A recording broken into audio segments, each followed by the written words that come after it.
Bom dia a todos e sejam muito bem-vindos à videoconferência de divulgação dos resultados do terceiro trimestre de 2024 do Grupo Carrefour Brasil. Apresentando o time do Grupo Carrefour Brasil, temos aqui presentes o CEO da companhia, Stefan Maquer, o CFO, Eric Alencar, e a diretora de RI, Marcela Bretas, para dar início à apresentação dos resultados. Informamos que esta videoconferência está sendo gravada e será disponibilizada no site de RI da companhia, onde se encontra disponível a respectiva apresentação. Destaco que, para quem precisar de tradução simultânea, temos essa ferramenta disponível no ícone do globo escrito Interpretation, localizado no centro inferior da tela. Ao selecioná-lo, escolha o seu idioma de preferência, português ou inglês. Para aqueles ouvindo a videoconferência em inglês, há a opção de silenciar o áudio original em português, clicando em Mute Original Áudio. Para o Q&A, sessão de perguntas e respostas, orientamos que sejam enviados via ícone de Q&A, no botão inferior da sua tela. Por padrão da dinâmica, seus nomes serão anunciados para que façam sua pergunta ao vivo. Nesse momento, uma solicitação para ativar seu microfone aparecerá na tela. Ressaltamos que as informações contidas nesta apresentação e eventuais declarações que possam ser feitas durante a videoconferência relativas às perspectivas de negócios, projeções e metas operacionais e financeiras do Grupo Carrefour Brasil constituem-se em crenças e premissas da administração da companhia, bem como informações atualmente disponíveis. Considerações futuras não são garantias de desempenho. Elas envolvem riscos, incertezas e premissas, pois se referem a eventos futuros e, portanto, dependem das circunstâncias que podem ou não ocorrer. Investidores devem compreender que condições econômicas gerais, condições de mercado e outros fatores operacionais podem afetar o desempenho futuro do Grupo Carrefour Brasil e conduzir a resultados que diferem materialmente daqueles expressos em tais considerações futuras. Agora, gostaria de passar a palavra para o CEO da companhia, Stefan Maquer, para iniciarmos a nossa apresentação. Senhor Maquer, pode prosseguir, por favor? Bom dia a todos e a todas e obrigado por estarem mais uma vez conosco para a divulgação dos resultados do terceiro trimestre de 2024. Nesse trimestre, mantivemos nosso ritmo de crescimento de vendas, com crescimento de volumes e também ganhos de market share em base like-for-like no Atacadão e no Varejo. Adicionamos 3 novas lojas Atacadão e 4 novas lojas Sam's Club no trimestre. Isso é recorde de aberturas em trimestre para esse formato. No ano, já abrimos 14 lojas do Atacadão e 7 clubes, concluindo a execução da expansão desse formato em 2024. Já na frente digital, nosso GMV atingiu recorde de 3 bilhões de reais no trimestre. Isso é crescimento de 21% ano a ano, com penetração recorde de 10,5% nas nossas vendas consolidadas. Agora no Atacadão, atingimos crescimento de vendas em mesmas lojas de 5,6%, acima do crescimento do mercado do atacarejo, segundo a Nielsen, e fruto das nossas iniciativas para sempre melhor servir nossos clientes, sejam os comerciantes, o B2B, ou os consumidores finais, o B2C. Aceleramos a implementação de serviços e self-checkout em nossas lojas, atraindo ainda mais tráfego, especialmente do cliente B2C.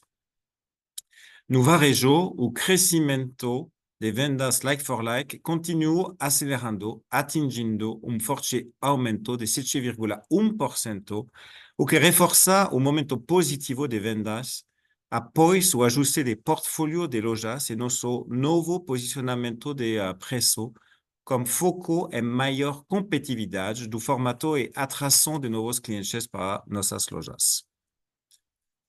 O Sam's Club, Clube de Compras Sam's Club, apresentou crescimento de receita de 17% ano a ano, sendo esse trimestre de investimento em expansão de lojas, já falamos, recorde de aberturas de lojas, e da base de clientes, superamos 3,5 milhões de sócios no Sam's Club, é muito mais do que tínhamos recebido quando compramos o Grupo BIG em junho de 2022. Tínhamos, nesse momento, 2,1 milhões de sócios nesse formato. Então, esse investimento em expansão de lojas, em base de clientes no Sam's Club, é chave para a solidificação da proposta de valor do nosso clube no futuro. O Banco Carrefour também teve desempenho forte esse TRI, com faturamento crescendo 13% em comparação ao ano passado. Níveis de inadimplência sob controle, demonstramos isso desde Q2 de 2022, então já temos uma curva muito boa de inadimplência comparado ao mercado. E também tivemos no nosso banco carteira de crédito maturando. Agora, o EBITDA consolidado do trimestre totalizou 1,5 bilhões de reais, com margem consolidada de 5,7%, em linha ano contra ano, como resultado de alavancagem operacional, além da materialização de captura de sinergias, que nesse trimestre chegou a 2,7 bilhões de run rate.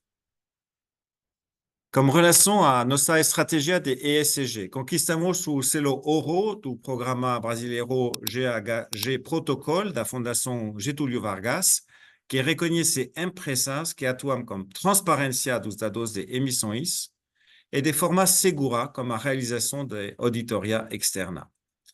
No terceiro TRI de 2024, tivemos uma redução total de 48% das emissões no escopo 1 e 2, comparado ao ano base de 2019, 10% acima da meta do ano, que é de 38% de redução.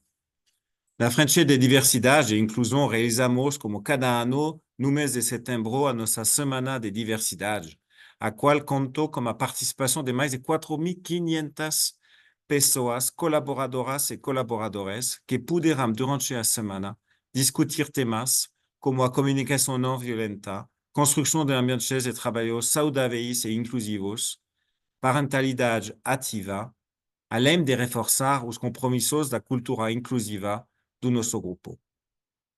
Na frente de combater a fome e as desigualdades, até setembro de 2024, doamos mais de 4.400 toneladas de alimentos, quase superando as doações do ano de 2023 completo. Com isso, vou dar a palavra ao Eric para falar sobre os nossos dados financeiros.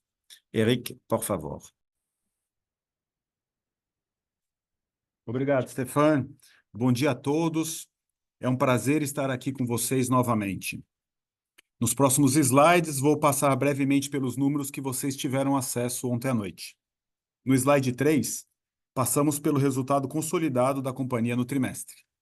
Nossas vendas brutas no terceiro trimestre de 2024 somaram 29,5 bilhões de reais, com um crescimento de 4,8% em relação ao mesmo período do ano passado, puxado por uma performance forte do Atacadão.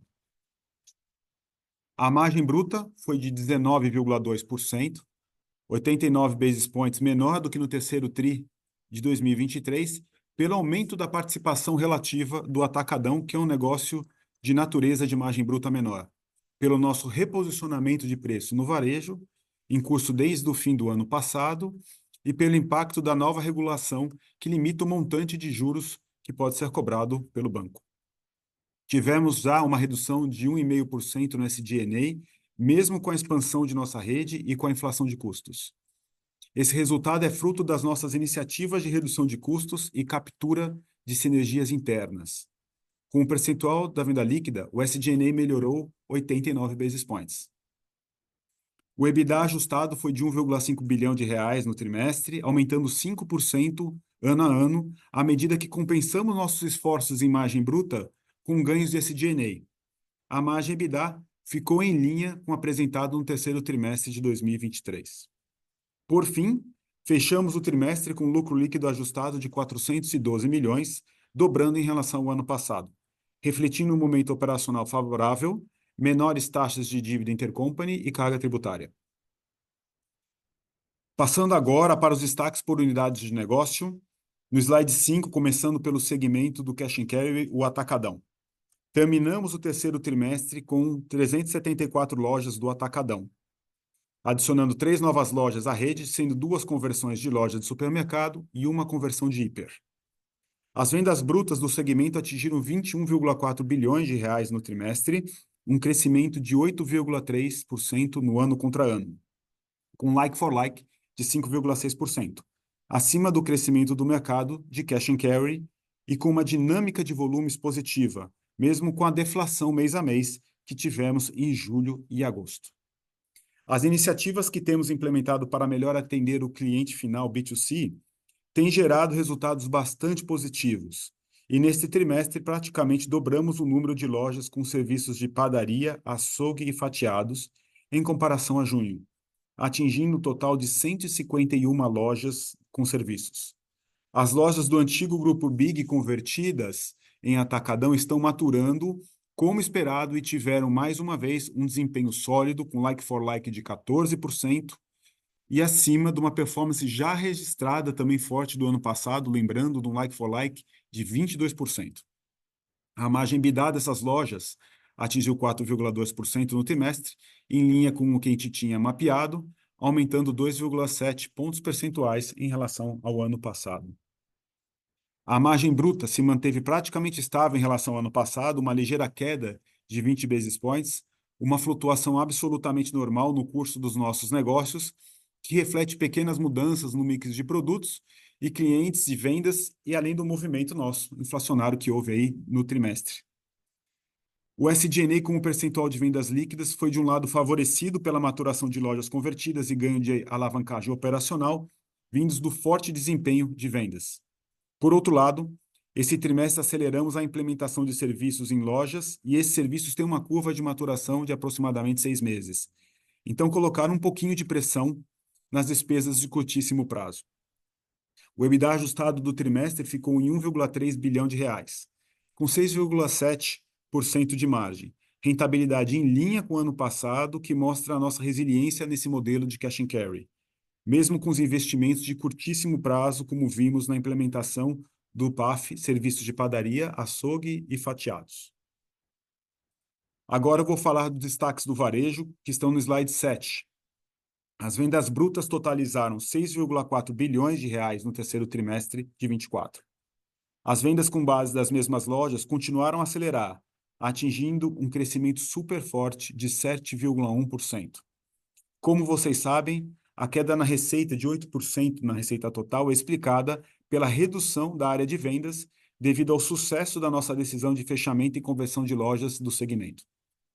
A margem bruta foi 158 basis points menor esse ano, refletindo a nossa estratégia adotada de preços implementados para aumentar a competitividade do segmento. O SG&A caiu quase 20% no ano contra ano, representando uma queda expressiva de 254 basis points com um percentual de vendas. Vamos continuar trabalhando para simplificar as operações do varejo, aumentar a eficiência e reduzir os custos nos próximos trimestres, de forma a tornar o formato mais ágil e competitivo. Assim, o EBITDA ajustado totalizou 157 milhões de reais, 2,7% de margem, uma expansão de 100 basis points ano contra ano. Os resultados aqui apresentados, pessoal, demonstram que, através da reeducação dos ativos, dos preços e das nossas despesas, estamos finalmente crescendo mais com o mercado e, ao mesmo tempo, aumentando as nossas margens operacionais. Agora, passando para o slide 9 do Sam's Club, que teve vendas brutas de 1,8 bilhão de reais no trimestre, 17% maiores em comparação ao mesmo período do ano passado, com uma combinação de crescimento de vendas like-for-like de 3,2% e expansão da nossa rede, com 11 lojas adicionadas nos últimos 12 meses. Nossa base de sócios ativos apresentou um aumento de 22,5%, mantendo seu ritmo forte de adesões. Como já mencionado pelo Stefano no início da apresentação, o terceiro trimestre do nosso clube foi muito voltado para a aceleração da expansão, além da atração e fortalecimento da nossa base de sócios, elementos chaves para manter a sustentabilidade no modelo futuro. O lucro bruto atingiu R$ 306 milhões, com margem de 19,6% no trimestre, uma queda de 16 basis points no ano contra ano, devido aos esforços promocionais que acontecem quando abrimos uma nova loja, que foram em grande parte compensados pela maior penetração de marca próprias Members Mark e também de produtos importados. O SG&A totalizou R$ 305 milhões no trimestre, um aumento de 43% ano contra ano.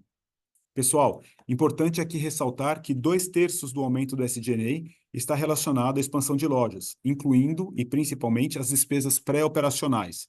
Vejam, esse trimestre foi o que mais abrimos lojas do Sam's desde a aquisição da operação. O restante do aumento do SG&A é explicado principalmente por investimentos em experiências do cliente em loja, maiores despesas com adquirência devido à maior penetração de vendas de cartão e a inflação de custos. Por fim, o EBITDA ajustado do trimestre ficou positivo, próximo ao break-even. Vamos falar agora no slide 11 da performance do Banco Carrefour. O nosso portfólio de crédito atingiu 26,4 bilhões, aumentando 18% versus o terceiro trimestre, do ano passado, puxado pelo aumento de faturamento de 13%, resultado em grande parte da bem-sucedida captura de novos clientes nas lojas convertidas. Os índices de inadimplência continuaram caindo no ano contra ano, na medida que mantivemos a nossa política de concessão de crédito um pouco mais conservadora. A margem financeira do banco apresentou uma queda de 6 pontos percentuais no ano contra ano, explicada pelo fato que em setembro, ao final de setembro, já 90% da nossa carteira já refletia os efeitos dos empréstimos concedidos de acordo com a nova regulação do teto da taxa de juros. O SG&A, um dos principais pilares para a mitigação dos impactos da mudança regulatória, caiu 4,6% no ano contra ano, graças à nossa disciplina de custos. O EBITDA no trimestre alcançou 237 milhões, ligeiramente acima do resultado do ano passado, um resultado que demonstra nossa capacidade de compensar o impacto da mudança regulatória via diversificação de portfólio de produtos e disciplina de custos. No slide 13, recompomos agora o lucro líquido ajustado de 412 milhões que tivemos no trimestre, resultado quase 2 vezes maior que obtivemos no mesmo período do ano passado. O resultado das operações após impostos e depreciação somou 1,1 bilhão de reais, crescendo quase 10% em relação ao mesmo período do ano anterior. As despesas financeiras somaram 677 milhões, já refletindo boa parte das economias vindas das taxas negociadas para o empréstimo intercompany. E a receita de imposto foi de 66 milhões de reais, reflexo principalmente do processo de consolidação das entidades legais com prejuízos acumulados, que já está muito perto de ser finalizado. Passando para o slide 14, onde a gente vai falar do fluxo de caixa, é importante ter claro que nesse trimestre tivemos uma dinâmica muito específica e pontual relacionada ao timing de compra e venda de mercadorias que impactou nossas métricas de capital de giro. As vendas no trimestre do Atacadão foram fortemente concentradas no mês de setembro, que, para vocês terem uma ideia, teve um crescimento like for like quase 4 vezes maior em setembro do que nos 2 meses anteriores, impactando as linhas de contas a receber e fornecedores. Os níveis de estoque finalizaram o trimestre em linha com o ano passado, pois, de forma consolidada, as vendas no trimestre vieram conforme a gente estava projetando. Como resultado, o caixa bruto das atividades operacionais totalizou 5,7 bilhões de reais nos últimos 12 meses, 12% maior que o caixa gerado no terceiro trimestre de 2023. O impacto do capital de giro foi de 1 bilhão de reais negativo, reforçando aqui o impacto temporário que houve, que deve ser revertido ao longo do próximo trimestre. Do lado dos investimentos, nosso CAPEX foi de 2,5 bilhões de reais, 1,8 bilhão de reais a menos do que no mesmo período do ano passado, refletindo os fins dos investimentos na integração e um crescimento menos custoso que houve esse ano através de conversão de lojas. Vale notar que nos últimos 12 meses tivemos menos entradas de caixa relacionada a vendas de ativos. As saídas de caixa relacionadas a endividamento e fluxo de dividendos foi de 2,4 bilhões de reais, patamar semelhante ao do ano passado. Com isso, o fluxo de caixa livre dos últimos 12 meses totalizou 272 milhões de reais. Já no próximo slide, o slide 15, falamos de alavancagem. Fechamos o trimestre com dívida líquida financeira de 12 bilhões, um aumento de 600 milhões em relação ao ano passado. Os descontos recebíveis somaram 4,9 bilhões de reais, valor esse basicamente relacionado à maior necessidade de capital de giro pela dinâmica pontual que tivemos este trimestre, conforme expliquei no slide anterior. Além da maior concentração de recebíveis gerados no fim de trimestre pelo desempenho forte de vendas de setembro, o nível de contas a receber aumentou com aumento de vendas, mix de meios de pagamento e dinheiro que não era débito ou crédito, que não era dinheiro ou débito, desculpe. Destacamos que o nível de penetração de vendas 3 vezes no atacadão permaneceu estável em relação ao trimestre anterior. O índice de alavancagem fechou em 2,6 vezes a dívida líquida sobre EBITDA. Finalizo aqui os destaques financeiros e passo a palavra para o Stefani. Stefani, por favor. Obrigado, obrigado, Eric. Para finalizar, pessoal, reforço que continuamos nosso trabalho sempre comprometidos com a sociedade e o meio ambiente, focando na satisfação do nosso cliente e na entrega das nossas prioridades estratégicas. As lojas convertidas continuam seu processo de maturação, capturando sinergias que estão bem encaminhadas para atingir a meta revisada de 3 bilhões de reais até o final do ano de 2025. Agora, em outubro, anunciamos também a monetização de ativos imobiliários seccionados por meio de acordo de sale and leaseback, no valor de 725 milhões de reais. Movimento em linha com nossa estratégia de otimizar nossa alocação de capital e solidificar o valor do nosso portfólio imobiliário. Entramos no quarto trimestre já, o trimestre mais relevante do ano para qualquer varejista. Nós bem preparados para alimentar esse ciclo virtuoso de satisfação do cliente, como falamos, crescimento de receita, expansão de margem e investimentos em crescimento futuro. Muito obrigado pela presença e apoio de todos, todas. Passamos agora para a sessão de perguntas de vocês. Obrigado. Agora daremos início à sessão de perguntas e respostas. Pedimos, por gentilezas, que façam todas as perguntas de uma só vez, aguardando a resposta da companhia. Lembrando que, para fazer perguntas, orientamos que sejam enviadas via ícone do Q&A no botão inferior da sua tela. Por padrão da dinâmica, seus nomes serão anunciados para que façam sua pergunta ao vivo. Nesse momento, uma solicitação para ativar seu microfone aparecerá na tela. A nossa primeira pergunta é de Dani Eiger, analista sell-side do XP. Abriremos o seu áudio para que você possa realizar a pergunta. Por favor, pode prosseguir. Oi, bom dia, pessoal. Obrigada por pegar minha pergunta.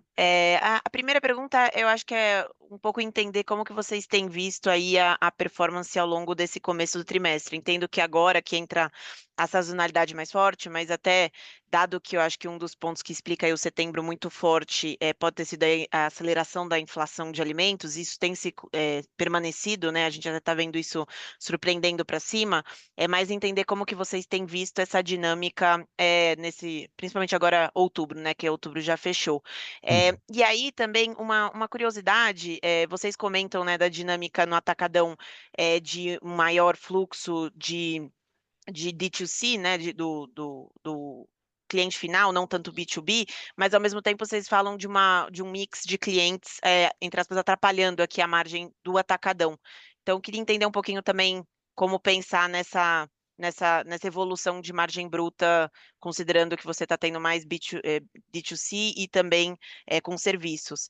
E a minha segunda pergunta é em relação ao parcelamento, né? O Eric comentou que a penetração ficou estável, a gente até viu em termos de montante uma queda de quase 1 bi, né, da antecipação de recebíveis versus o segundo trimestre, mas entender um pouco a cabeça de vocês para essa estratégia, né? Porque a gente sente que vocês ficaram menos ativos, vocês mesmos falam, né, que tiraram do self-checkout, enfim, mas ao mesmo tempo a penetração segue igual? Parece que vocês estão vendo valor na estratégia. Então, enfim, entender aqui como que vocês estão vendo isso para frente, se a ideia é ficar meio nesse patamar ou eventualmente até acelerar frente às festas de final de ano. Acho que são essas duas. Obrigada.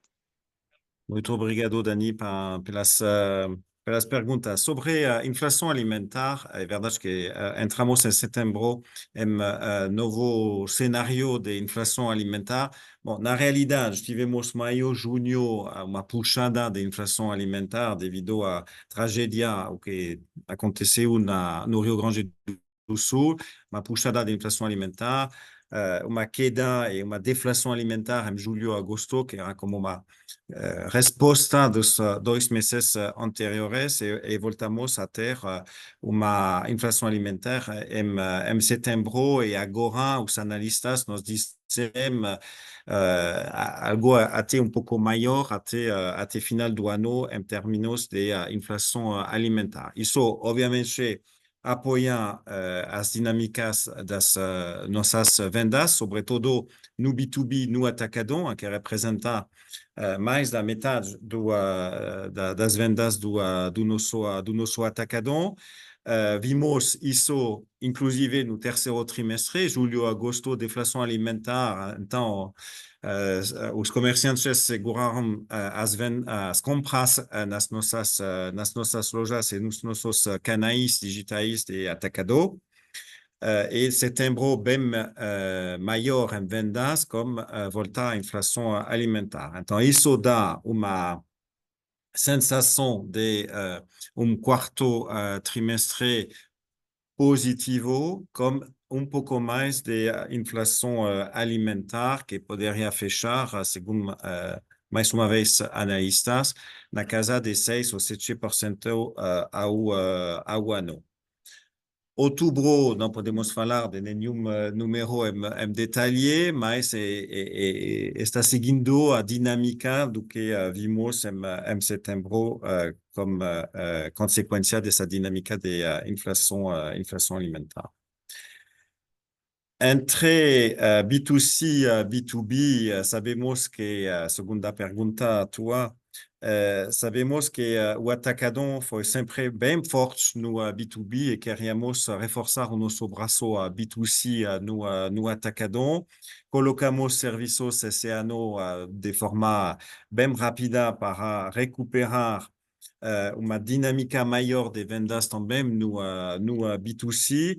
O B2C está dando uma margem bruta pouco maior que o B2B, isso é bastante lógico, mas como essa dinâmica de investir no B2C, de investir nos serviços para o cliente B2C, obviamente traz pouco mais de esforço momentâneo da margem bruta do atacadão nessa parte do B2C.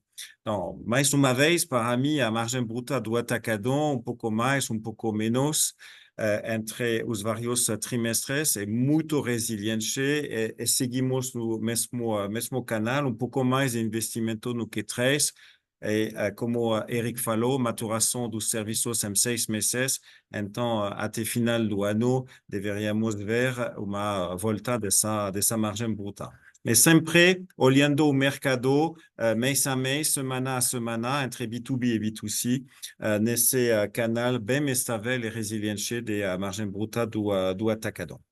Sobre o parcelamento 3 vezes 100 juros, acho que o que falamos, lançamos em abril como mês forte o aniversário do atacadão, maio, junho, voltamos a patamar que achávamos já consolidado e no terceiro trimestre ficou estável com relação a maio ou junho. Então, para nós, é patamar que corresponde às necessidades, mais uma vez, do cliente que precisa ter esse acompanhamento em momento de taxa de juros que fica muito alta no país e também de inflação alimentar pouco mais puxada. Eric, algo mais? Exatamente. Obrigado. Muito Obrigado, Dani. obrigada. Próxima pergunta é do Rodrigo Gastim, analista sell-side do Itaú. Rodrigo, abriremos o áudio para que você possa realizar a pergunta. Por favor, pode prosseguir. Tudo bem, pessoal? Duas perguntas aqui do meu lado. Primeiro, em relação a capital de giro, vou pedir a ajuda de vocês para ajudar na modelagem aqui para frente, né? Se você olha o working capital, subiu de quase 3% da receita para 6% agora, né? Acho que é muito em linha com essa dinâmica que vocês já vêm comentando. Mas minha dúvida é a seguinte: quanto a mais de vendas vocês estão precisando trazer para compensar, né, esse aumento de working capital que a gente tem visto? E mais importante do que isso, quando vocês olham para as políticas internas, para os incentivos internos, onde faz sentido a gente estabilizar, né, esse capital de giro como percentual das vendas? Ou seja, quanto mais espaço vocês acreditam que tem esse working capital para eventualmente subir e mesmo assim ser accretive do ponto de vista de retorno marginal, tá? Essa é a primeira pergunta. E a segunda é em relação ao banco, tá? Eu tinha já a percepção de que o imposto, o impacto do rotativo teria sido um pouco maior, né? O yield da carteira ele piora, mas não piora muito. E aí naquela linha de vocês, o discurso do EBITDA do banco é um pouco acima do ano passado. A minha percepção é que isso já fica bem conservador depois desses 9 meses, né? Você está com 680 milhões de EBITDA acumulado, 740 no ano passado. Então, só para entender, de fato, o que está vindo melhor e se de fato a gente deveria ter uma queda sequencial, né, tão relevante assim do EBITDA do banco no quarto tri para justificar esse discurso de um EBITDA um pouco melhor que o do ano passado. Ou se não, se de fato vocês estão conseguindo compensar mais e vocês já conseguem ver um upside mais relevante para o EBITDA do banco. Essas duas perguntas. Obrigado, pessoal. Obrigado, vou dar a palavra a Eric para responder. Obrigado. Assim, tudo bem? Vamos falar aqui do capital de giro. E essa é uma pergunta importante porque esse aumento de capital de giro ele não foi um aumento estrutural que a gente faz uma conta de putz, quanto eu ainda posso aumentar para modelar daqui para frente para eu ter a venda adicional, né? Esse trimestre foi um trimestre de dinâmica bem específica. A gente vem do junho muito forte e a gente tinha convicção de que a gente conseguia, com as nossas iniciativas comerciais, ter um trimestre muito forte também, um terceiro tri muito forte. Então, a gente fez pontualmente esse investimento em estoque naquele momento, porque a gente tinha essa convicção aqui internamente na nossa operação. Geralmente, o terceiro trimestre ele cresce um pouco setembro, mas ele é um pouco mais linear, né? O que aconteceu esse trimestre? Que em julho e agosto, com aquela pequena deflação mês a mês, e até as vendas que foram muito fortes em junho, principalmente para o nosso grupo, a gente teve um like-for-like mais fraco. E a gente, em setembro, foi justamente o oposto. A gente confirmou a nossa expectativa, né? Foi 4 vezes maior o like-for-like em setembro, foi um mês muito forte, tanto em B2B como em B2C, mas isso gerou recebível, tá? E isso gerou recebível, independente se era parcelado ou não, porque um boleto são 20 dias, o crédito uma vez são 40 dias. Então, quando a gente teve esse aumento de recebíveis, foi por uma venda muito forte. E esses pagamentos de fornecedores, não houve nenhum pagamento de fornecedor que mudou a política, nada disso, tá? A gente saiu de 62 dias de contas a pagar para 57, porque a gente comprou adiantado mesmo, porque a gente sabia que a gente podia fazer um trimestre forte, e isso é pontual. Para você modelar daqui para frente, sem dúvida nenhuma, a empresa trabalha para ser cada vez mais eficiente nesse capital de giro. A questão relacionada a contas a pagar, né, os payables, vai se normalizar nos patamares que estavam no ano passado. A parte de 3 vezes sem juros, nós já havíamos dado uma espécie de direcionamento de que a gente ia manter nos mesmos patamares e a gente vai manter. Então, não estamos fazendo uma equação aqui de deterioração de capital de giro por venda. Foi realmente uma dinâmica trimestral que ocorreu, tá? E falando do banco, agora que você... Tudo bem essa daí? Sim, Agora, super claro. agora para o banco. A gente concorda com você. O banco está se superando, principalmente nas iniciativas de eficiência. Ano passado, 741 de EBITDA, a gente falou que ia ser um pouco melhor. É difícil a gente não fazer, eu posso falar que é difícil a gente fazer 800 milhões esse ano. Não acredito que no quarto trimestre nós vamos fazer melhor do que no quarto trimestre do ano passado, por questões de fluxos pontuais que a gente acompanha aqui. A perspectiva do banco é muito positiva e sim, estávamos muito conservadores, pelo menos 50 milhões em relação ao ano passado, é uma coisa mais mais garantida para você já colocar no seu modelo, porque o resultado está vindo muito bom, tá? Você pode perceber que a gente até aumentou um pouco o risk charge, porque a gente está aumentando também um pouco o limite de alguns clientes de bom pagamento. Então, isso também está plantando já a semente para o próximo ano, para a gente conseguir melhorar ainda mais a rentabilidade do banco, ROI. Então, pode já dar uma modificadinha na projeção, tá?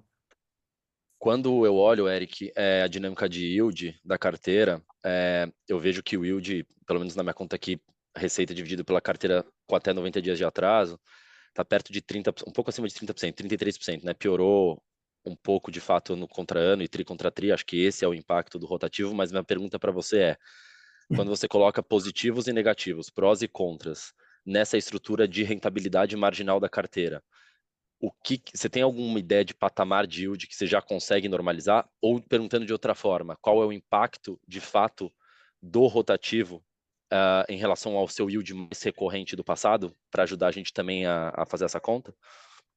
Olha, a gente não abre nesse detalhe Certo.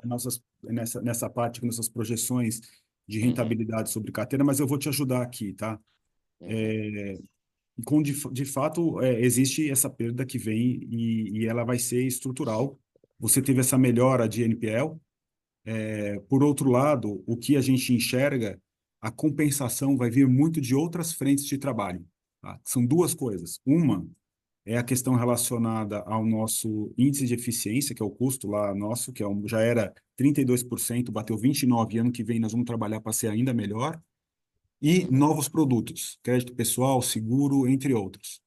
Então, acho que para você fazer a modelagem, é melhor a gente juntar depois com você todas essas variáveis, que elas vão ser mais importantes do que o retorno sobre o empréstimo, as modificações que vão ter, tá? Show. Boa, Eric, obrigado, viu? Obrigado pelas Valeu, respostas. assim.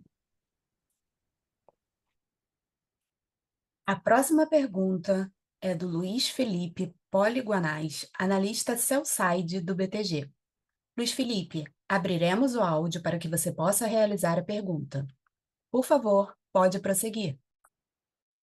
Bom dia, Eric. Bom dia, Stefan. Acho que uma pergunta aqui do meu lado está em relação à dinâmica de SG&A, né, que já alguns tris, né, vem sendo um destaque ali para vocês. Vocês têm conseguido não só otimizar custos, né, mas também, né, usar um pouco de alavancagem operacional. Então, o que eu queria entender é, olhando para frente, com essa dinâmica, né, inflacionária que o Stefan até comentou, né, com setembro, né, sendo o mês mais forte, e a gente olhando o comportamento de inflação de alimentos aqui no Brasil para os próximos meses, o que a gente poderia pensar, né, de SG&A tanto para o atacadão quanto para a operação de varejo também. Obrigado. Obrigado pela pergunta. Além da inflação alimentar que já comentei, voltamos a ter uma inflação alimentar um pouco superior à inflação geral do país, o que é o cenário habitual no Brasil, um pouco mais de inflação alimentar que de inflação geral no país. Em 2023 não tivemos esse cenário e começamos o ano de 2024 assim.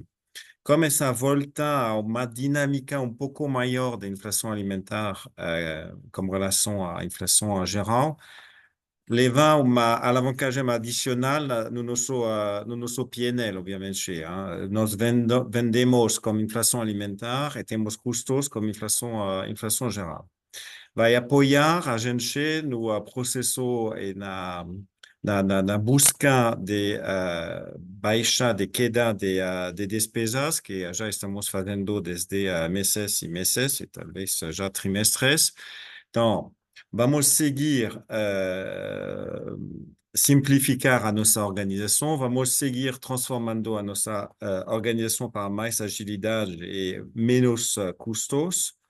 E aproveitar esse momento de inflação alimentar um pouco maior para que em porcentagem das nossas vendas caiam ainda mais o SG&A. No atacadão, como no varejo, no Sam's Club, a estrutura da holding também, é um processo que todos nós estamos apoiando e trabalhando muito e achamos que temos ainda mais para frente. Então, espero poder ter outra pergunta após o Q4, o Q1 do ano que vem, para poder mostrar que seguimos com essa força de despesas baixas para poder investir um pouco mais nas nossas vendas, para apoiar as nossas vendas. Obrigado.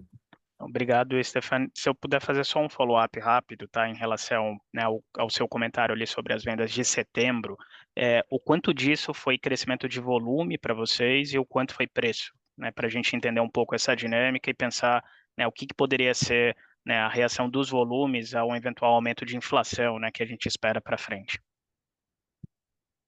Não, em setembro comecei esse cenário, claramente tivemos volumes positivos, nossas bandeiras de atacarejo e de varejo, também o que estamos olhando de perto, crescimento em volume bem melhor que crescimento só em vendas, e isso acompanhamos em setembro.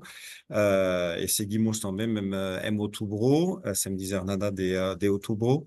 Então, uma dinâmica positiva em volumes no atacado como no varejo.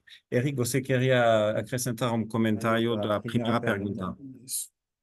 Exatamente. Ei, Luiz, tudo bem? Duas coisas aqui. Tudo bem.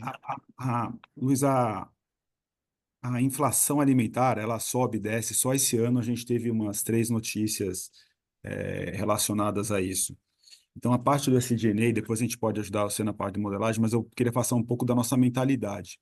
A gente não olha para a inflação de alimentos e nem para a inflação quase normal, da inflação quase normal quando a gente está olhando SG&A, tá? O que está fazendo a gente conseguir manter Não, claro. é uma política estrutural de mentalidade para a gente não crescer sequer inflação dentro das nossas despesas. Um ponto importante também para frisar, mesmo com todas essas reduções, nós estamos com um NPS com cliente recorde, então nós não estamos fazendo isso em detrimento da satisfação dos nossos clientes, tá? E um item também, só complementando o Stefan, é, a inflação, esse pouco de inflação que veio a mais, num setembro que teve mais de 10% de like for like, a gente não aumenta preço assim, a gente aproveita uma situação no qual nos 2 meses anteriores o nosso cliente percebeu uma quedinha de preço, ele segurou um pouco para estocar e falou que em setembro ele viu que a figura ia mudar e teve uma dinâmica de volume muito positiva. Tá ótimo, Eric. Obrigado. Próxima pergunta é de Joseph Giordano, analista sell-side da JP Morgan. Joseph, abriremos o áudio para que você possa realizar a pergunta. Por favor, pode prosseguir. Olá, bom dia a todos. Bom dia, Stefan, Eric, obrigado pela pergunta. Eu queria explorar um pouquinho, sair um pouco do operacional e olhar um pouco para o trabalho que tem sido feito na questão tributária, né? Então, existiram diversas reorganizações societárias feitas pela companhia. Então, eu queria entender, Eric, como é que a gente deveria olhar para essa alíquota de imposto daqui para frente, né? E aqui tentar separar o que é ágil, né? Que vocês estão reconhecendo para fim de cash flow e o que deveria ser NOL, além de todos aqueles créditos que vocês estão monetizando, só para entender o que seria de impacto de cash flow pelos próximos anos. E em cima disso, hoje, é óbvio que a renegociação das dívidas foi bastante recente, né? Até o custo médio dessa dívida está um pouco abaixo do CDI, olhando um pouquinho para frente. Como é que isso aqui pode impactar talvez a próxima renovação, ou se tem algum outro tipo de trigger, ou a gente deveria assumir que esse custo de dívida se mantém um pouco abaixo do CDI pelo curto prazo, aí, os próximos 12 meses, algo do tipo. Obrigado. Obrigado, José. Vou dar a palavra ao Eric, como você falou, tributária é bem o trabalho do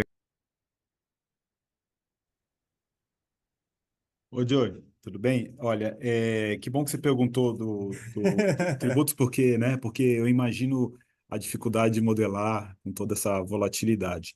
Então, eu gostaria de dividir em 3 partes, que daí consegue facilitar um pouco a vida de você e dos investidores no entendimento. Então, esse terceiro trimestre, ele foi impactado ao mesmo tempo por 3 notícias boas. 2 delas estruturais e uma delas pontual. Tá? Quais são as estruturais, né? Estrutural é 70 milhões aproximadamente, eu estou rounding the numbers aqui, de ágio, desse impacto de caixa e no lucro líquido ajustado, e esse ágio você pode contar com ele de forma estrutural num valor muito semelhante a esse pelos próximos anos para a companhia. O segundo dele foi o NOL, que você tem um impacto de 80 milhões, que é os 30% em relação ao que a gente fez o offset, com toda aquela reestruturação nossa. Você pode colocar também esses 80 milhões daqui para frente de forma estrutural, ou até um pouco mais que isso, porque nós estamos trabalhando aqui para uma melhoria operacional da companhia, e com isso você vai conseguir capturar ainda mais, lembrando que são quase uma dezena de bilhão de reais de NOL acumulados que vieram da aquisição do Big, que agora estão sendo efetivamente utilizados a partir do segundo semestre. A questão é que esses projetos que entraram de reestruturação tiveram esse impacto tão forte que existe uma norma IAS 34 que fala que nas demonstrações intermediárias a gente precisa apontar para o lucro, para o imposto do ano inteiro, né? A alíquota efetiva, isso, do ano inteiro. E a gente teve que fazer um ajuste que foi da ordem de 100 milhões. Esse daí, eu acredito que ano que vem não vai acontecer. Ano passado, você vê, foi muito pequeno, porque já houve o ganho agora no segundo trimestre, no segundo semestre, me desculpe, e agora, a partir de agora, esses ganhos, eles são de longuíssimo prazo, eles são recorrentes, tá? Se você for pensar para esse ano, a gente falava, né, que a gente veio de um ano passado aí de 1000%, começou o ano com 60%, a gente vai chegar entre 30 e 40 no ano de 2024. Está mais para o 30.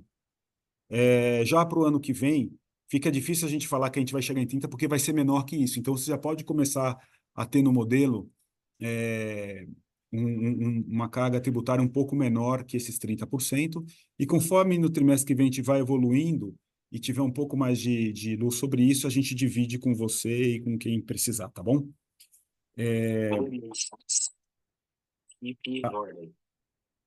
Ok? A segunda pergunta foi relacionada ao Renegociação da da dívida. dívida. Isso é cenas do próximo capítulo ainda, mas você já pode... Muitas delas estão sendo renovadas agora com aquela taxa, elas são no mínimo por um ano. Então, para o ano que vem, isso é mantido. O que aí, se para o ano de 2026 haverá alguma mudança, aí a gente ainda não está em qualquer negociação para discutir isso. Por enquanto, tem que manter como está, tá, Joe? Perfeito. Obrigado, Eric Stefani. Um abraço. A próxima pergunta é de Irma Isgars, analista sell-side, Goldman Sachs. Irma, abriremos o áudio para que possa realizar a pergunta. Por favor, pode prosseguir. Olá, bom dia, obrigada pela oportunidade de fazer a pergunta. Só voltando, desculpa, mas voltando mais uma vez para a dinâmica de same sales, mas talvez com um ângulo um pouco diferente. Se eu olho as lojas, ou se, excluindo as lojas convertidas do Big, que cresceram obviamente em taxas mais fortes, o same store ficou em 4,5% mais ou menos, ou seja, aquém da inflação alimentar do TRI. Agora vocês citaram que o crescimento de volume ficou positivo, ou seja, implica que vocês não conseguiram repassar talvez toda a inflação. Então, eu entendo que o basket que vocês veem possa ser diferente do que o que a gente acompanha com a inflação alimentar do IPCA, mas eu queria basicamente perguntar se vocês estão sentindo que tem um ambiente de concorrência que permite que vocês repassem qualquer pressão inflacionária, ou se tem algum ponto de atenção aqui para entender que, obviamente, pode em determinados momentos ter decisões de investir um pouco mais em preço para defender o mercado. Acho que é isso para a primeira pergunta. Sim. Obrigada. Obrigado, Irma. De forma geral, depois Eric vai complementar. De forma geral, todos nós, os concorrentes como nós, podemos passar a inflação alimentar. É algo ao largo dos anos que acontece aqui no Brasil. Mês a mês pode acontecer alguma coisa, um pouco mais de B2B, um pouco menos de B2C, ou ao revés, um pouco mais de B2C, um pouco menos de B2B.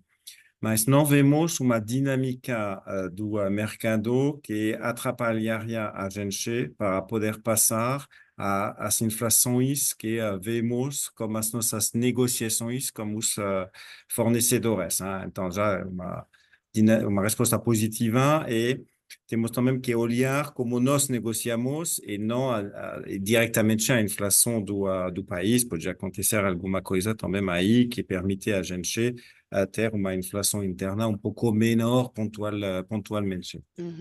Eric. Não, é o que você, é o que o Stefan disse tudo bem? Tudo bem? Uma Tudo bem. coisa aqui você já deu a resposta na sua pergunta, tá? Quando a gente falou dinâmica positiva de volume, estava sim considerando o grupo como um todo, né? Todo like for like, convertidas ou não, e mesmo no 4,5% do legado, é importante frisar que apesar da inflação de alimentos ser uma broad proxy, ela não é a cesta de alimentos do atacadão. E considerando a cesta de alimentos que o atacadão segue, houve sim uma dinâmica positiva de volume, então nada muda, tudo conforme o esperado e anunciado, tá? Entendi, perfeito. E se eu posso aproveitar aqui para fazer mais uma pergunta, talvez se puderem comentar um pouco sobre perspectiva da margem para segmento de varejo, se vocês já acham que os investimentos do lado preços, pelo que entendo, vocês já mudaram para o patamar onde a gente deveria ver vocês pela frente, com nova política de preço sendo implementado já desde acho que início do ano.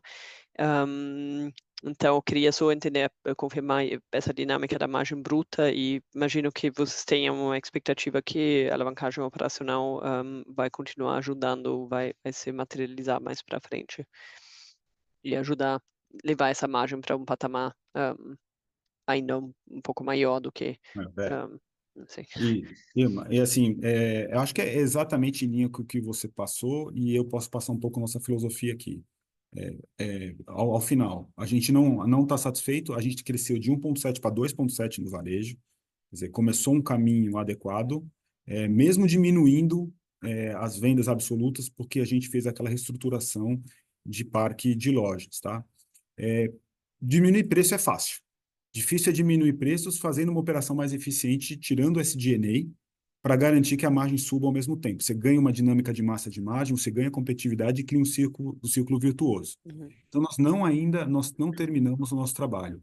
Nós estamos, se não no começo, logo após o começo dele. A gente tem que muito ainda simplificar a nossa operação, a gente tem que muito ainda ser mais competitivo para conseguir ter uma dinâmica ainda mais. A gente cresceu 7,1%, comemoração média aqui interno, nós queremos fazer ainda mais, e com essa eficiência de SG&A, a gente quer trabalhar para conseguir o ROC, como você disse, um EBITDA mais alto do que esse daí que a gente está apresentando, que é evolução, mas com certeza não é o ponto final que a gente quer chegar, Irmã. Entendi. Talvez margem bruta, então, talvez ainda tenha uma necessidade de investir mais em competitividade? Eu diria mais, não sei se a palavra é necessidade de investir em competitividade, garantir que a gente tenha uma operação suficientemente lean para que a Sim. gente possa conseguir ganhar mais massa de margem. Sobre uma ótica de ser eficiente para poder trazer o preço, não trazer o preço por si só, porque isso seria ruim para todo mundo. Sim, perfeito, ótimo, obrigada. De nada.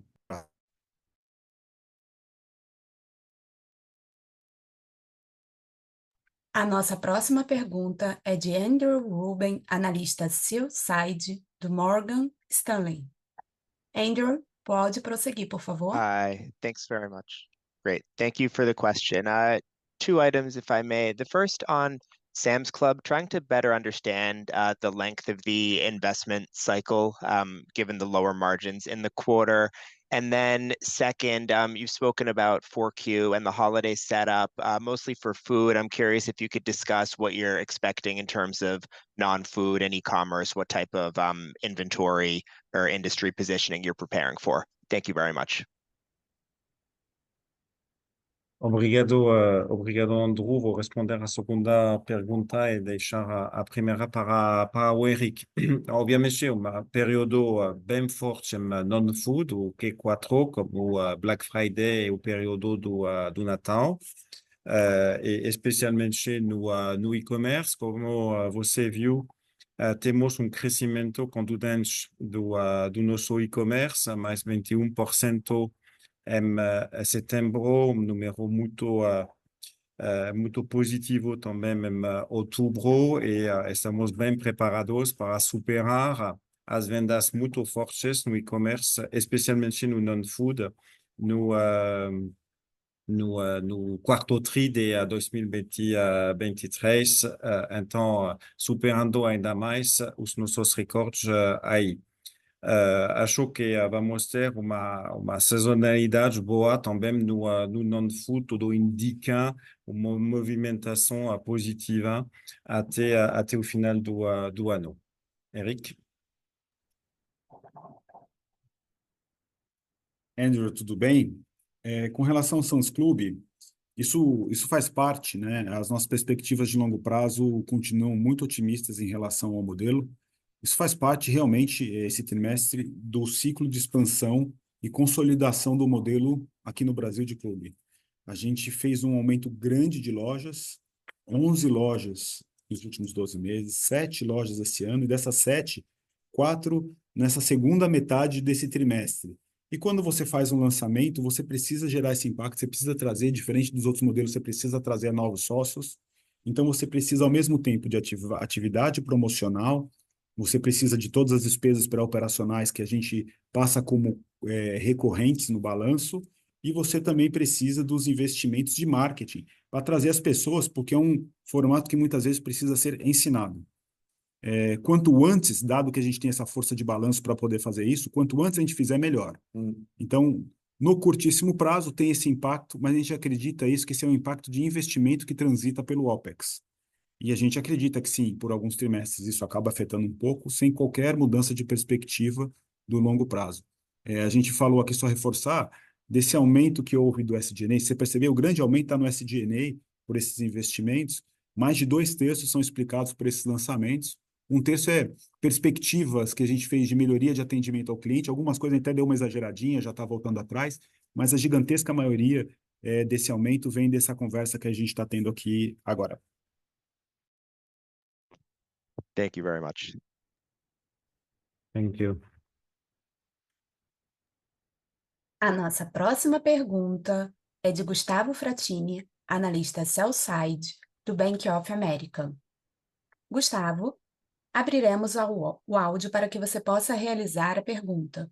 Por favor, pode prosseguir. Bom dia, pessoal, tudo bem? Bom dia, Eric, bom dia, Stefan. Algumas perguntas aqui do nosso lado. A primeira, como que vocês estão pensando sobre plano de abertura de lojas para 2025, 2026? Alguma ideia de qual que vai ser a divisão entre lojas orgânicas e talvez conversões adicionais de supermercado, de hipermercado? A segunda seria, como que tem sido agora que vocês já têm talvez uma base com pelo menos algumas lojas onde os serviços já estão mais maturados, qual que tem sido o gap tanto de venda quanto de margem EBITDA dessas lojas versus lojas similares sem serviço algum? E o último, como que a gente deveria pensar em alavancagem daqui para frente, né? Eu entendo que tem um efeito pontual que o Eric explicou bem, mas queria ver como que está a cabeça de vocês para isso. Obrigado. Obrigado pelas perguntas bastante conectadas. A nossa prioridade fica diminuir a alavancagem da companhia, como já tínhamos falado, e ficamos nesse foco como oportunidades, obviamente, operacionais, e também foco no nosso CAPEX, oportunidades, como fizemos em outubro, como o lado imobiliário. Então, é cedo demais para falar da expansão em 2025 e 2026. Vemos cenário como talvez pouco menos de aberturas no ano que vem, cuidando da nossa alavancagem mais uma vez.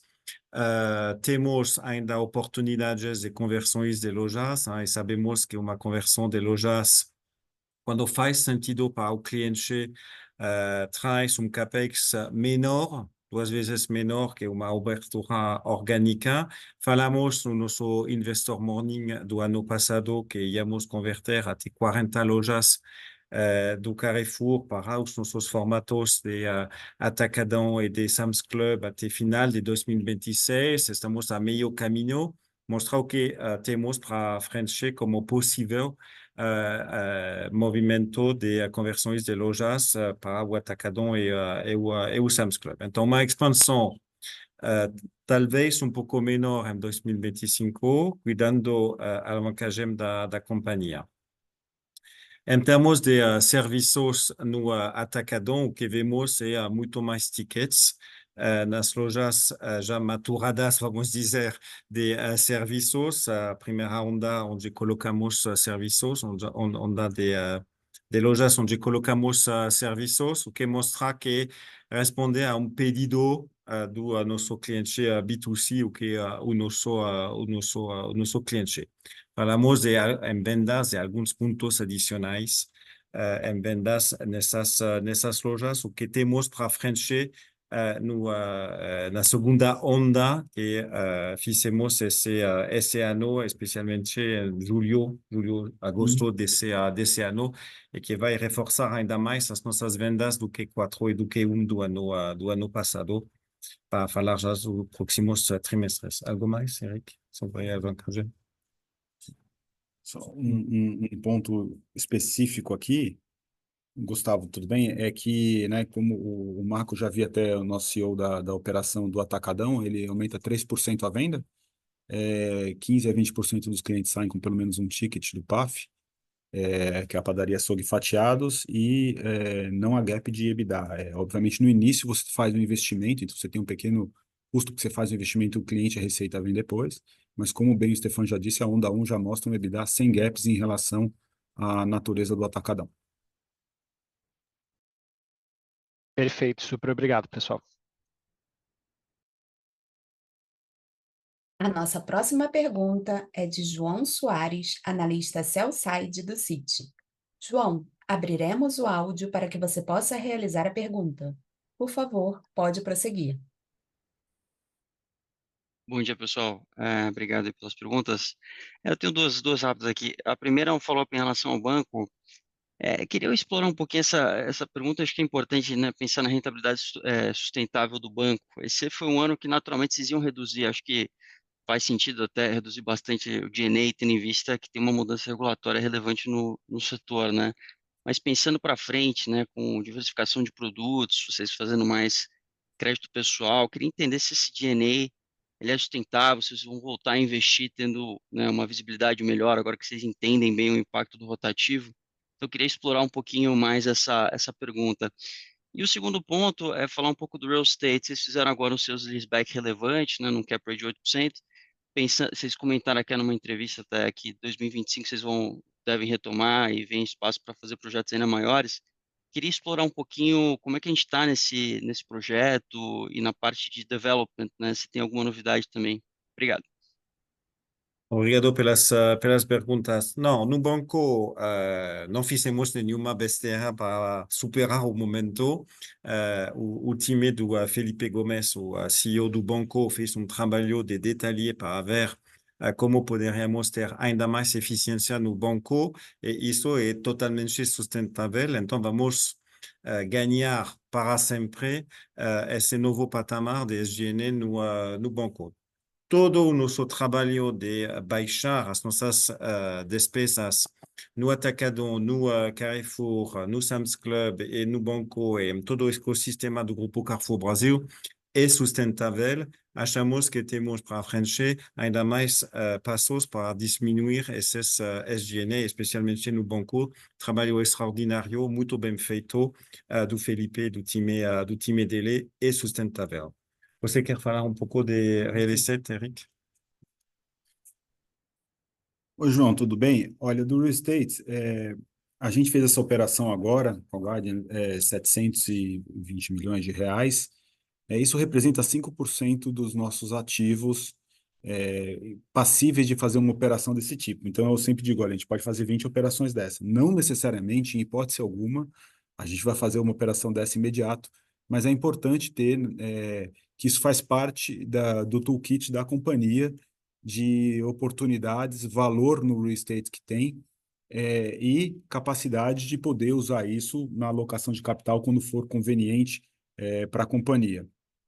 A gente, no momento, não está vendo nenhuma nova operação, porque aqui, operacionalmente, a gente está trabalhando para garantir a execução dessa operação que a gente anunciou para vocês. O que deixou a gente particularmente satisfeito é que o cap rate dela mostrou a qualidade dos ativos aqui do Carrefour, né? Ele reflete os investidores que perceberam ativos de altíssima qualidade, altíssimo potencial de valorização, e isso ficou bem marcante para nós e deixou a gente bastante satisfeito. Na área de development, no news.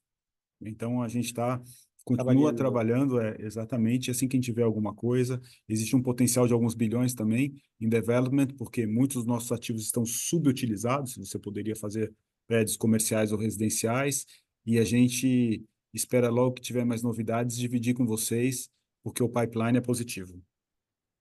Tá ótimo, obrigado. A nossa próxima pergunta é de Vinícius Strano, analista sell-side da UBS. Vinícius, abriremos o áudio para que você possa realizar a pergunta. Por favor, pode prosseguir. Bom dia a todos, bom dia, Stefane, bom dia, Eric. Vocês podem comentar um pouco o que vocês têm observado em termos de elasticidade de preço aqui no Atacadão? E se a cabeça continuar mantendo o gap de preços que vocês têm vis-à-vis os competidores, ou se vocês enxergam alguma oportunidade de aumentar ou eventualmente fechar esse gap para frente?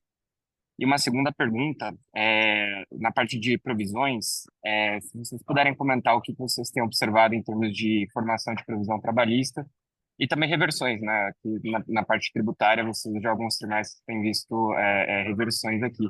Então, só se puder comentar um pouco essa parte de provisões, seria ótimo. Obrigado. Obrigado, Vinícius, pelas perguntas. Vou responder a primeira e deixar Eric responder a segunda. Nós estamos felizes com o posicionamento de preços do Atacadão versus os concorrentes. Então, acho que não vamos mudar essa dinâmica que está funcionando. Mais uma vez, o NPS do Atacadão está em forte aumento com relação ao ano anterior e com relação ao trimestre anterior, mostra que estamos no caminho certo e no barômetro, com os detalhes, os vários KPIs que estamos olhando, a imagem de preço está também muito boa. Então, as nossas iniciativas comerciais, sejamos serviços, sejamos segundo preço para o consumidor final, deram certo e não vamos mudar a nossa dinâmica de preços e dever baixar o preço ou poder aumentar o preço. Acho que estamos no patamar certo. Eric. Oi, Vinícius. Olha, da parte de provisões, é interessante a gente dividir em duas partes, como você bem fez também na pergunta, trabalhista e tributária. Da parte trabalhista, a gente tem agora no Grupo Carrefour um momento atípico, porque nós estamos num processo de transformação da companhia. Então, quando você tem muita conversão, fechamento de loja, isso gera um pico temporário de ações e provisões imediatamente por consequência nesse sentido.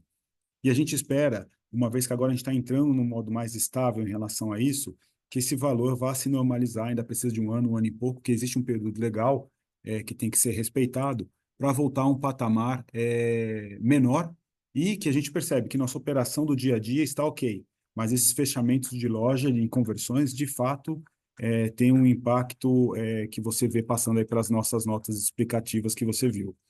Com relação ao tributário, né, que a gente anda reduzindo as provisões tributárias e elas estão acontecendo por dois motivos. O principal deles são as anistias. Nós fizemos parte de algumas anistias e elas estão gerando um resultado no P&L positivo, e nós estamos passando por isso como não recorrente, né? Por isso que você consegue enxergar isso daí lá nas linhas de baixo, porque são geralmente coisas relacionadas ou à aquisição do BIG, processos antigos, ou processos antigos do Carrefour. Conforme novas anistias apareçam, a gente tende a aderir, se for, e com isso melhorar ainda mais o resultado. Então, tem essa perspectiva. E do outro lado também, Tem algumas ações que a gente teve ganho, ações antigas também, e aí, uma vez que você tem esse ganho, você passa lá pelo não recorrente. Tem que esperar agora as novas ações serem julgadas para mudar a perspectiva e a gente poder passar pelo nosso PNL, pela DRE, tá bom, Vinícius? Tá ótimo. Obrigado, Eric. Obrigado, Stefano. Nossa próxima pergunta é de Eric Huang, analista sell-side do Santander. Eric, abriremos o áudio para que você possa realizar a pergunta. Por favor, pode prosseguir. Bom dia, pessoal. Obrigado por pegar a nossa pergunta. Aqui do nosso lado, a gente queria voltar um pouquinho no ponto das lojas do Atacadão. Vocês abriram ali no slide, né, a margem EBITDA por safra ali para esse último trimestre, e a gente viu ali aquela pressão de uns 40 bips quando a gente olha para o número das lojas abertas até 2019. Então, se puder a gente voltar aqui nesse ponto, entender um pouco melhor quais foram os impactos aqui, foi basicamente a implementação do PAF e o impacto inicial, ou algum impacto em margem bruta. Acho que é muito mais entender como está a operação legado e o que a gente pode esperar dela para frente, né? Se é realmente naquela linha de daqui a 6 meses, com maturação de PAF, isso já volta à normalidade. Obrigado. Obrigado, Eric. Muitas das nossas lojas legado do Atacadão, sim, têm recebido investimento adicional para colocar o PAF, como o Eric, o Eric colocou na apresentação dele. Isso leva uma pressão adicional durante alguns meses sobre a rentabilidade dessas lojas. Então, acho que pontual. Vimos em cada trimestre uma resiliência muito forte das lojas do Atacadão, resiliência quase total das lojas legado do Atacadão. Colocamos um serviço adicional, um pouco de investimento para 3, 6 meses, como o Eric falou, e isso, obviamente, impacta especialmente essas lojas legado, que é a safra maior em quantidade de lojas que receberam esses serviços adicionais. Ok? Obrigado. Obrigado. A nossa última pergunta de hoje é do Iago Souza, analista sell-side da Genial Investimento. Iago, abriremos o áudio para que você possa realizar a pergunta. Por favor, pode prosseguir. Bom dia, pessoal. Tudo bom? Obrigado pelo espaço. Eu tenho duas perguntas aqui.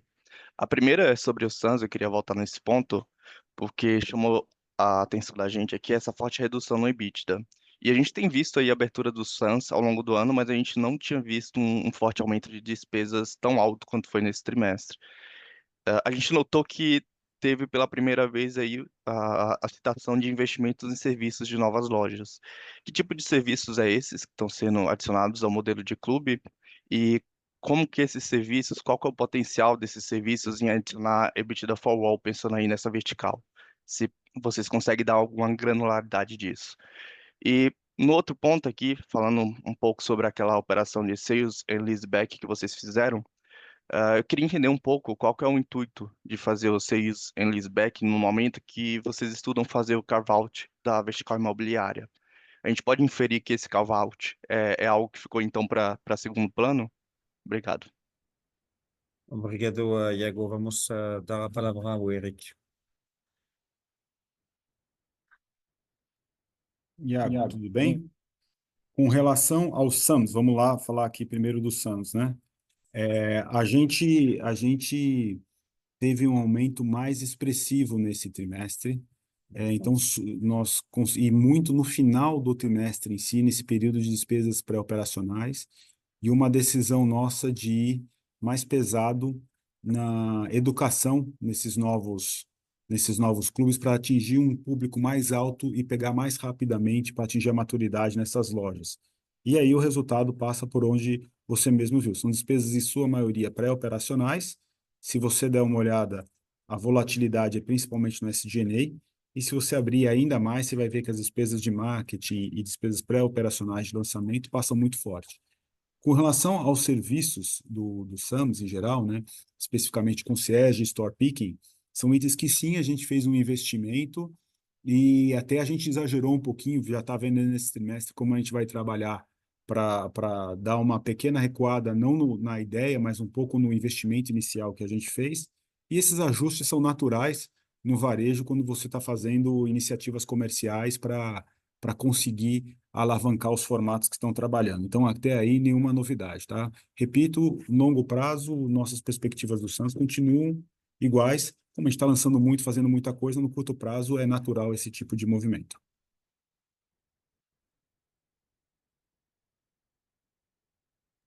Perfeito. Em relação ao carve-out, vocês têm alguma notícia sobre? É algo que ficou para segundo plano? Não é assim, o fazer um sale-leaseback faz parte de um carve-out, tá?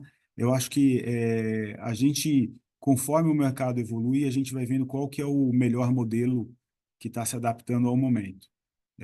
Então, fazer um carve-out total nesse momento não está, nesse momento, realmente na nossa prioridade, porque a gente vai fazer isso no momento que a gente considerar completamente accretive para os nossos acionistas. O que você pode esperar é que todas essas opções estão na mesa para a gente fazer elas caso a gente indique como conveniente ao momento, tá, Iago?